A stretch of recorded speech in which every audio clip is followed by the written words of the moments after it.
Hola a todos, bienvenidos a otro video más de álgebra lineal, y en esta ocasión vamos a comenzar con el tema 4 de álgebra lineal, que es espacios vectoriales. Es, digamos, que un tema un poquito más complejo por el tema del que trata. Sin embargo, no es tan difícil. Una vez que empiezan a dominar, digamos, los temas y comienzan a dominar estas características de los vectores, pues no tendrán ningún problema. ¿Ok? Bien, un espacio vectorial, vamos a ver por definición, dice que es un conjunto de objetos denominados vectores, junto con dos operaciones binarias llamadas suma y multiplicación por un escalar, y que satisfacen los 10 axiomas. Ok, vamos por partes.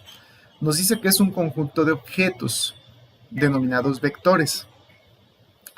Estos vectores pueden representar, digamos, que varias cosas, o pueden ser representativos de varios elementos matemáticos. Por ejemplo, puede ser que me represente un espacio,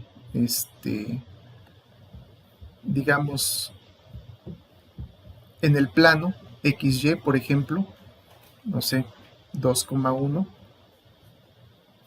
Y esto, bueno, pues es un vector en R2. Puede ser que me represente un espacio en el plano, o puede ser un vector en el espacio, que tendría que ser forzosamente por 3 elementos, 1, 3,2, y esto sería un vector en R3. Puede ser una matriz de 4×4, puede ser una matriz de 3×3, que en este caso estaríamos hablando con elementos superiores. Puede ser un polinomio o de grado 3, grado 1.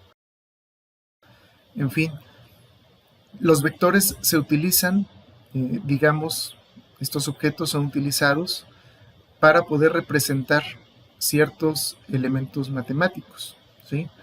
En este caso, bueno, pues lo utilizamos de manera general como vectores R a la n, donde n puede ser R a la 2, R a la 3, R a la 4, etcétera, etcétera.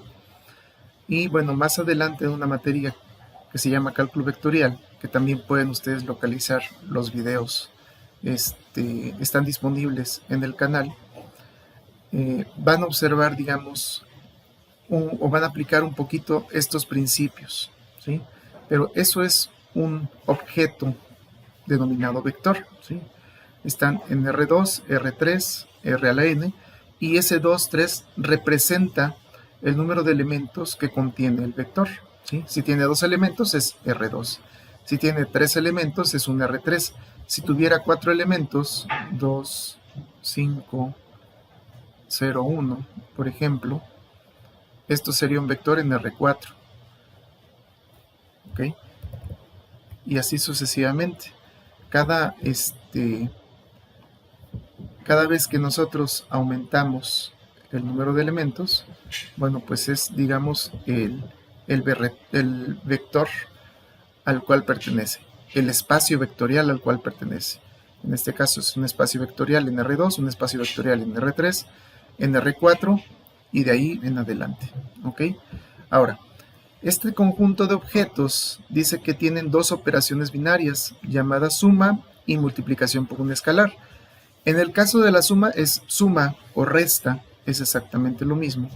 Si yo tengo dos vectores en R2, 1,2, y quiero sumar este otro vector, 5, menos 1, ¿qué es lo que se aplica? Bueno, pues se suma elemento por elemento. El elemento de aquí se suma con 1 más 5, son 6, y con 2 más menos 1, te queda igual a 1. Entonces, esa sería la operación de suma. La operación de diferencia se utilizó el mismo, 1,2 menos 5, menos 1. Aplica exactamente igual, elemento por elemento. 1 menos 5 nos quedaría menos 4, y 2 menos menos 1 quedaría igual a 3. ¿Sí? Esa es la operación de suma. Y la multiplicación por escalar, si me dicen, por ejemplo, 3 que va a multiplicar al vector 3,2, entonces este sería el vector 9,6. ¿Ok? Y esas, digamos, las dos operaciones que nos permiten hacer con los vectores: la suma de dos vectores o la multiplicación por un escalar. Y bueno, pues eso es a lo que se refiere precisamente la definición de un espacio vectorial, ¿sí? Y a lo que se refiere precisamente un vector. Ahora, los axiomas a los que se refiere la definición son los siguientes. Son 10 axiomas. Aquí están los primeros 6. Y nos dice que si X pertenece a un espacio vectorial y Y pertenece también a ese mismo espacio vectorial, entonces X más Y, al hacer la suma de esos dos vectores, el resultado también pertenece al espacio vectorial. ¿Okay? Ahora, para todo X, Y y Z en el espacio vectorial V, X más Y más Z es igual a X más el conjunto de Y más Z. Esto digamos que es una ley asociativa, ¿sí? Y aplica también para los espacios vectoriales. Existe un vector 0 que pertenece a un espacio vectorial, tal que para toda X que pertenece a un espacio vectorial, X más 0 es igual a 0 más X, y este es igual a X. Aquí el vector 0, hago una pequeña pausa, el vector 0 es dependiendo del espacio vectorial al que tengamos referencia. Por ejemplo, si es un espacio vectorial en R2, nuestro vector 0 estará dado por 0,0.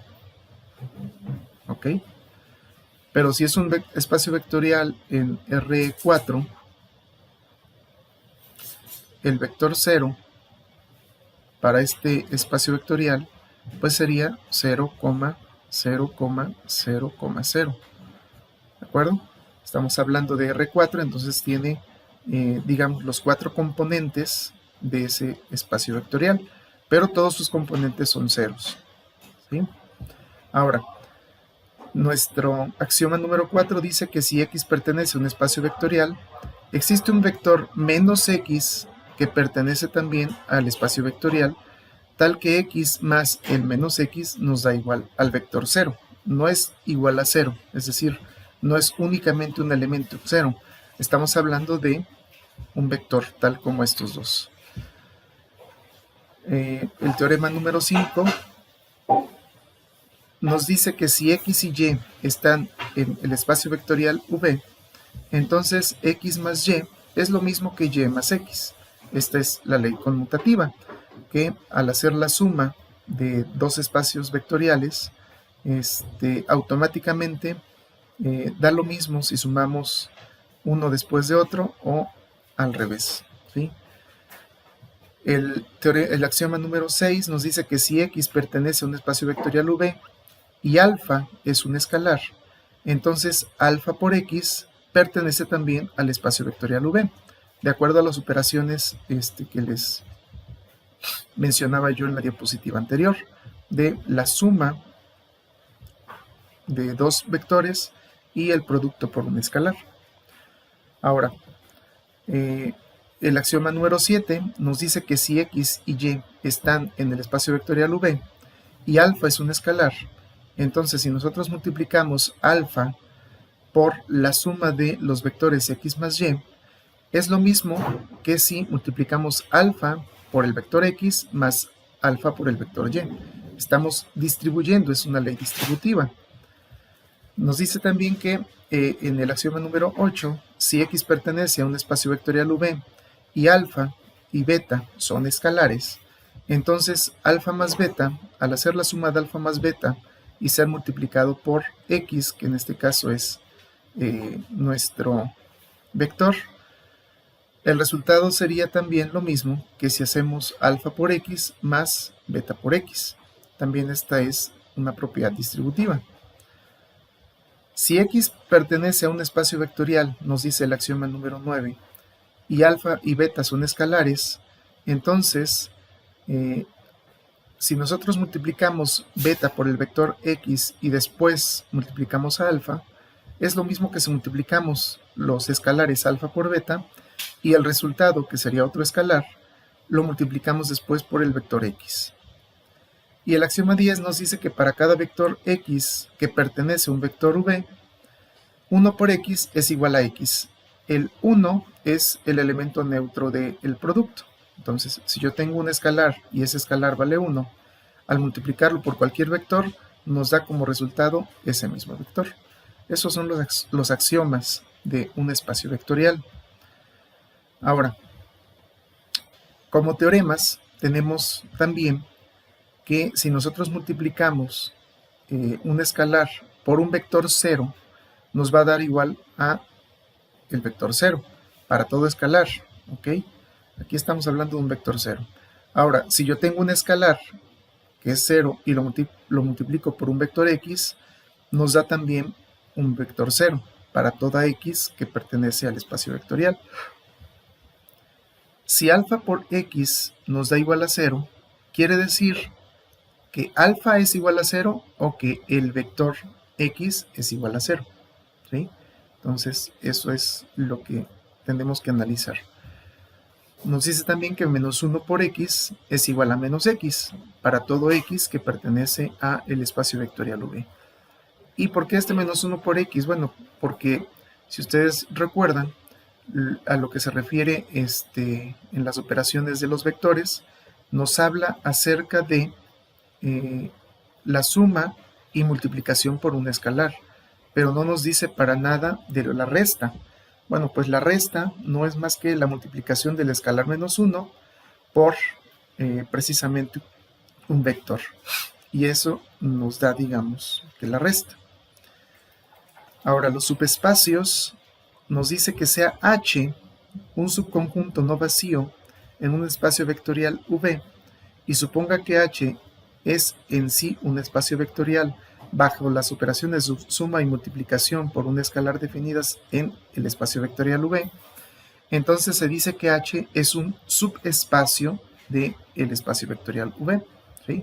Esto es con lo que respecta a subespacios vectoriales. Y vamos a ver una última definición, que es la combinación lineal. Nos dice que un vector V se dice que es combinación lineal de un conjunto de vectores, y tenemos el conjunto C, dados por el vector U1, el vector U2, el vector U3, y así sucesivamente. Si el sistema nos dice que el vector V es igual a alfa 1 por el vector U1, más alfa 2 por el vector U2, más alfa 3 por el vector U3, y así sucesivamente hasta más alfa n por el vector UN, nos tiene que dar una única solución, ¿sí? Para que exista una combinación lineal. De lo contrario, quiere decir que el vector no es combinación lineal de ese conjunto de vectores. Y bueno, pues en el siguiente video vamos a ver un ejemplo precisamente de combinación lineal para que nos quede un poquito más claro. Por el momento vamos a dejarlo hasta aquí y nos vemos en el próximo video. Hasta pronto.